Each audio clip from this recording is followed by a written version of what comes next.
sometimes things need to get worse before they get worse. So guys, this story is literally insane, and I've done my best to try and put all of the events since last week into a somewhat cohesive manner. Anyways, this FTX Netflix movie, I mean, real life meltdown, continues as more information gets revealed. So since my last video on the FTX disaster, which you can catch up on and should catch up on here, crypto Twitter exploded with speculation that Sam Bankman-Fried was on the run, potentially on this most tracked private flight of all time. And others were even saying that a world-renowned plastic surgeon had coincidentally just landed in Argentina as well. Those have since turned out to be most likely false, and Sam, of course, denied the whole thing. But at this point, who's really believing? Because remember, he signed bankruptcy papers the day that he said FTX US was liquid. So there's that. And his whole team behind the FTX Futures Fund for Sam's philanthropy also quit. Despite speculations of the FTX gang trying to reach Dubai to escape extradition or legal consequences, basically jail, Cointelegraph reports that SBF and 2 former associates are currently under supervision by Bahamian authorities. Out of an abundance of caution and perhaps people finally wisening up to the age-old saying, not your keys, not your crypto, about $3 billion in Bitcoin left exchanges last week amid contagion fears as well. And as if things could get worse, hours after filing for bankruptcy, FTX claims that it was hacked. So FTX suffered a hack late Friday night, resulting in more than $600 million in digital assets leaving the exchange's wallets in a flurry of withdrawals. A blockchain security auditing firm, Hacken, found that one entity siphoned about $400 million from the exchange. The fact that hackers managed to drain assets from both FTX Global and FTX US at the same time, despite these two entities being completely independent, became a hot topic of discussion, raising speculations about it being an inside job. Security operations firm Certic, their director, Hugh Brooks, told Cointelegraph that sticking to on-chain evidence, unless there was a private key compromise, of which there's no evidence right now, then we can't rule out that someone with access to the FTX exchange and FTX US wallets move the funds into the black hat wallets. I mean, guys, if you've ever watched a bank heist movie, you kind of know where this is all leading to, right? So Martin Lee of Nansen Analytics tweeted that over $2 billion in net outflows have been seen from FTX International and US over the past 7 days, of which $659 million happened in just the last 24 hours. Somehow, he noted there was no congestion or long wait times when the wallets were getting mass drained. I guess it is possible to not have to wait 3 to 5 business days for your deposits. So some blockchain experts are examining the clues and a stupid mistake. Hacken investigated the blockchain transactions and found that the looter tried to send Tether on the Tron blockchain multiple times unsuccessfully because they didn't have enough TRX, which is the Tron network's native token. This is a completely amateur mistake because anyone who's ever done a blockchain transaction knows you need to have the blockchain's native token in order to pay for gas fees for any transactions to go through. So then the looter used their KYC personal account on crypto exchange Kraken to send 500 TRX to the compromised wallet address to cover the transactions, which was a stupid mistake, Budarin said, because now Kraken knows the identity of the user. However, it's worth noting that blockchain savvy criminals can be very sophisticated, and so it's possible that the mistake was a red herring the looter intentionally provided to mislead the investigation and perhaps send the authorities to chase the wrong person. In a separate article by Reuters, FTX legal and finance teams also learned that Sam implemented what the two people described as a backdoor in FTX's bookkeeping system, which was built using bespoke software.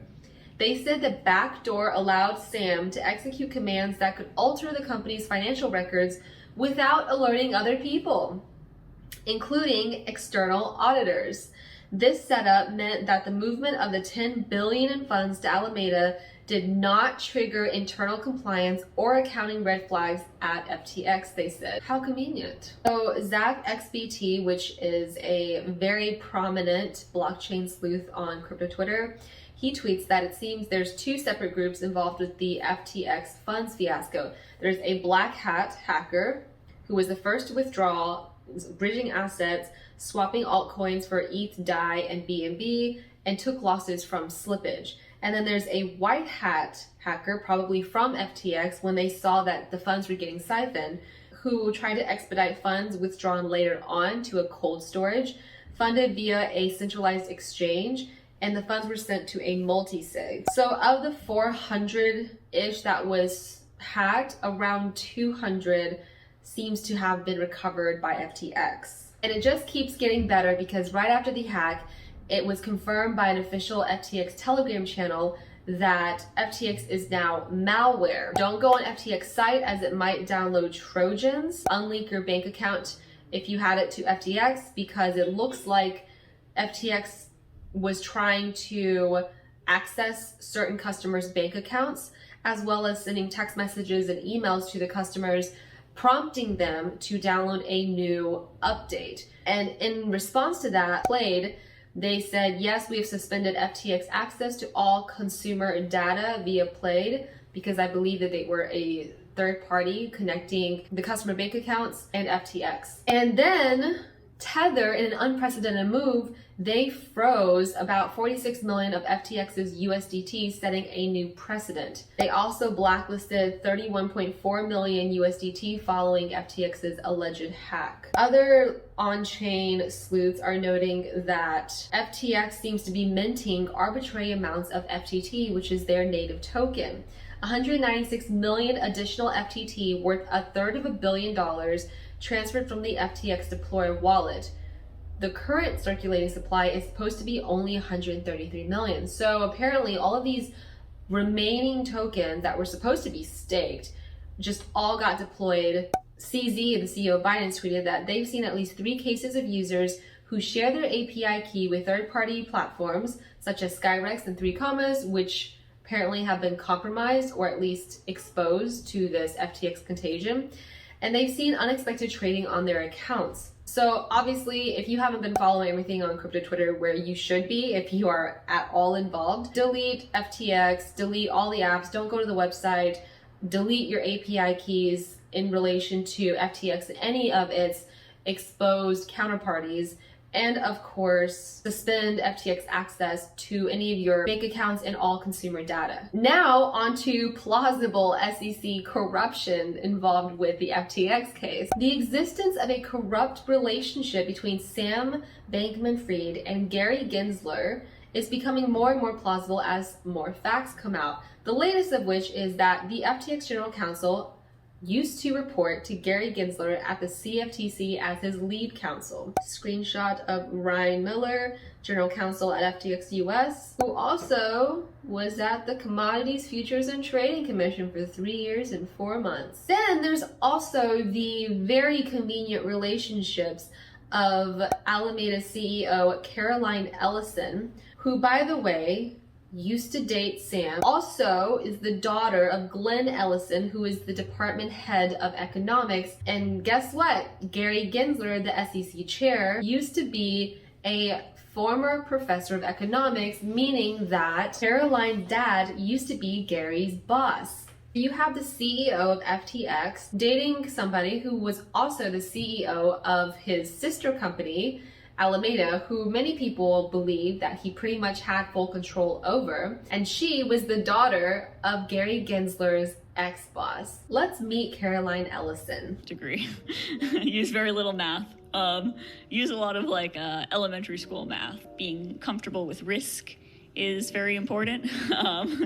We tend not to have things like stop losses. I think those aren't necessarily a great risk management tool. I'm trying to think of a good example of a trade where I've lost a ton of money. Well, I don't know. I probably don't want to go into specifics too much with that. Nothing like regular amphetamine use to make you appreciate how dumb a lot of normal, non-medicated human experience is. Not to mention, she pretty much admitted to committing fraud. In a meeting with Alameda employees on Wednesday, Ms. Ellison explained what had caused the collapse, according to a person familiar with the matter. She said Alameda had taken out loans and used the money to make venture capital investments, among other expenditures. At around the time the crypto market crashed this spring, lenders moved to recall those loans, but the funds that Alameda had spent were no longer easily available. So the company used FTX customer funds to make the payments. Besides her and Mr. Bankman-Fried, she said 2 other people knew about the arrangement, Mr. Singh and Mr. Wang. All right, so not only was the FTX general counsel previously with the CTFC, but there's been conflicting reports about the SEC helping FTX with legal loopholes. So the US Securities and Exchange Commission, who is actually trying to gain regulatory powers over all of crypto, they met with crypto exchange FTX several times before the crypto firm filed for bankruptcy. Although these reports have not been corroborated, there have been tweets showing a memo confirming the SEC meeting with SBF and FTX to discuss no action relief. This is when the SEC agrees to take no action on a violation. Not personally sure why this would even exist in the first place, since I'm not a lawyer, but it definitely sounds a little sus. On March 23rd, 2022, members of the staff of Chair Gensler met with staff of IEX and FTX to discuss custody of digital asset securities and the conditional no action relief discussed in the statement. SBF also reveals that he donated to both Republican and Democrats as lobbying by crypto firms continues ahead of the midterms. Crypto enthusiasts may welcome Republican majorities since Republicans are often their most ardent supporters, urging lawmakers to move more bills that the industry has requested. Additionally, a Republican-controlled Congress will likely pressure agencies like the SEC to ease the aggressive approach they have taken against crypto companies. And all of these close ties reminded a lot of people in the community that Bernie Madoff, who was an American financier and orchestrated the largest Ponzi scheme in history, used to be the former chairman of NASDAQ. How convenient. And in light of all of this, the block reports that senators are still moving forward with an SBF-backed bill. Sam was a major proponent of the bill, helping to write it, which led to a lot of friction between him and other industry leaders.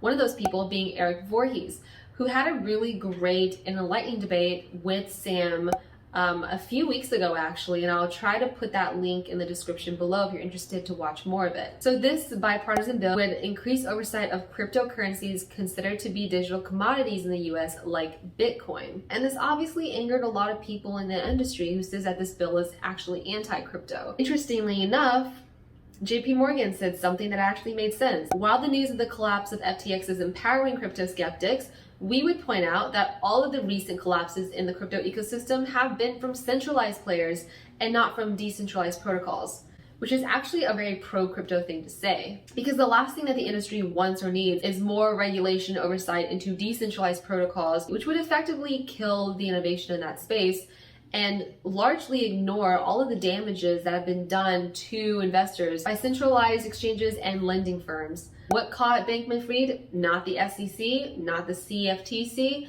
It was cryptography, it was self-custody, it was people withdrawing their own cryptocurrency. And because he could capture regulations, legally bribe politicians with donations, and fake app balances via centralization, but couldn't beat Bitcoin's verification. And he quote retweeted Jake Cervinsky's really great thread on this, who's a prominent lawyer in the space, and he says, Jake pointed out that FTX's fraud wasn't actually a failure of US regulations. There's many laws that prohibit US exchanges from trading customer funds, but FTX was a Bahamian exchange, not a US one. FTX allowed trading of tokenized stocks that were obviously within the SEC's jurisdiction, if offered to the US retail market. But what was the SEC doing? They were prosecuting LBRY, doing media hits on Kim Kardashian, and harassing upstanding US firms with pointless investigations. All the while, they were apparently in secret talks with FTX to grant them exemptive relief and give them a regulatory advantage over U.S. firms. That's backwards. The SEC should be helping U.S. firms compete against offshore rivals, not the other way around. The SEC failed us. FTX also allowed trading of derivatives subject to CFTC jurisdiction, and when BitMEX did that, CFTC prosecuted them for operating an unregistered futures commissions merchant. FTX was the same, but what was the CFTC doing? They were busy working on FTX's proposal to offer derivatives to U.S. retail participants. They published a proposal for public comment this March, meanwhile prosecuting U.S. firms for minor violations and filing a flawed lawsuit against the Dow. And in addition to investigating FTX, we need to know how U.S. regulators got this wrong. But until then, none of them deserve more authority to regulate crypto. And since there was over 100 firms that were exposed to FTX, a lot of people feared contagion, and Binance was one of the first to say that every centralized exchange should have a Merkle tree proof of reserve showing that they had enough reserves in their accounts. But what actually happened is that a couple of exchanges got caught in the fire. So Crypto.com CEO downplays the FTX contagion and says he'll prove naysayers wrong even as withdrawals rise. Because it turns out that Crypto.com accidentally sent 320,000 ETH to Gate.io, only to confirm a portion of that a few days after. And it's actually not the first time that Crypto.com did an accidental transfer. Back in August of just this year, it was found that Crypto.com accidentally sent 10.5 million Australian dollars to Melbourne-based investors, which was supposed to be a $100 refund. This incident occurred back in May 2021, but was not discovered until an annual audit in December 2021. And in terms of Gate.io, Zach XBT pointed out recently, they were hacked by North Korea for $230 million on April 21, 2018, and how it was actively hidden from the customers and public. So at this point, it's just a bunch of exchanges pointing fingers at each other saying, we definitely have enough reserves. It's up to you to make your judgment call at this point. So where does that bring us? Well, Do Kwon of the Luna Terra collapse free, Alex Mashinsky, CEO of the failed Celsius lending firm, also free, SBF of FTX, free for now, Su Zhu and Kyle Davis of the Three Arrows Capital collapse earlier, also free, and the Voyager CEO, free as well. The only person that's been arrested is the creator of Tornado Cash, an open source software. I'm sure there will be some Netflix movie made about this crazy, crazy story that still plays on as we're waiting to hear what happens next. Thanks to everyone that subscribed over the last few days. I know it's been chaotic, but really appreciate it. Thanks for watching, and I will see you in the next one.